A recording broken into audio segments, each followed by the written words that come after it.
from Emory. Thank you. I also want to thank the Society for giving me the opportunity to present this on behalf of my co-authors. So ascending aortic atherosclerosis is thought to be a significant cause of cerebral atheroembolism following CABG.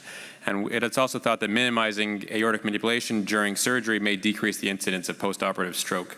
It's also believed that all arterial grafting may improve long-term survival. So we sought to determine whether the effects of clamping strategy and the presence of all arterial grafting on postoperative stroke, what they were and what the effects were on long-term survival in patients undergoing OPCAB. We queried the Emory STS database over a 9-year period, looking at all isolated primary off-pump CABG surgeries, and looked at 30-day outcomes and long-term survival. And then we performed a propensity score estimate for the patient's likelihood to be clamped, and also patient's likelihood of receiving all arterial grafts. And then we performed separate multivariable logistic regression analyses for each of these factors.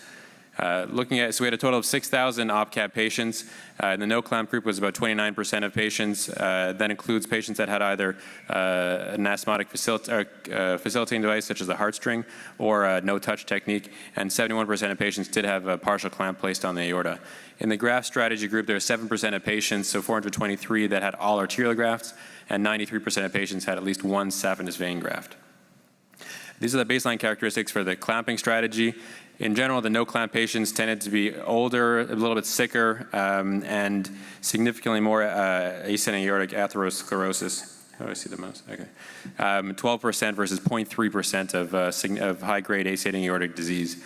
Looking at the grafting strategy, also the saphenous vein group, or the non-arterial group, tend to be older and a little bit sicker, more renal failure. However, there were no differences as far as epi-aortic grade in these patients. Unadjusted perioperative outcomes showed no difference in stroke when we looked at it by clamping strategy, excuse me. Although it's worth remembering that the no-clamp group did have a significantly higher preoperative risk of stroke.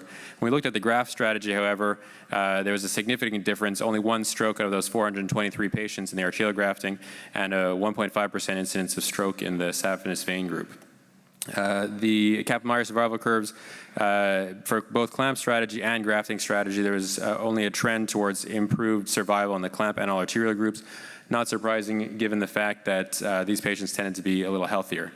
When we looked at the adjusted outcomes, there was a 47% increase in the risk of stroke in the clamped group, and a 70% increased risk of stroke in the in the saphenous vein group. However, this p-values were non-significant on analysis. And looking at long-term survival, there was actually no significant difference between either of the groups as far as long-term survival. This is just one other way of looking at it. This is the observed, so the incidence of stroke in this population, looking at it by graft strategy, and what we would have expected based on the STS predicted risk of stroke. And there was the clampus group had only 60% of the strokes that would have been predicted, whereas the clamped group had 7% more strokes than we would have predicted. Looking at it by grafting strategy, the arterial graft group had only 1/10 the strokes that they probably should have had based on the STS prop score, and the saphenous vein group had 1.5 times as many strokes as we thought they would have had.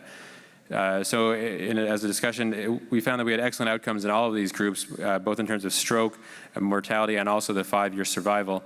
And we would conclude that all arterial grafting and avoiding aortic clamping showed a trend towards a decreased risk of stroke with OPCAB, although it's important to remember the findings were not statistically significant at this time.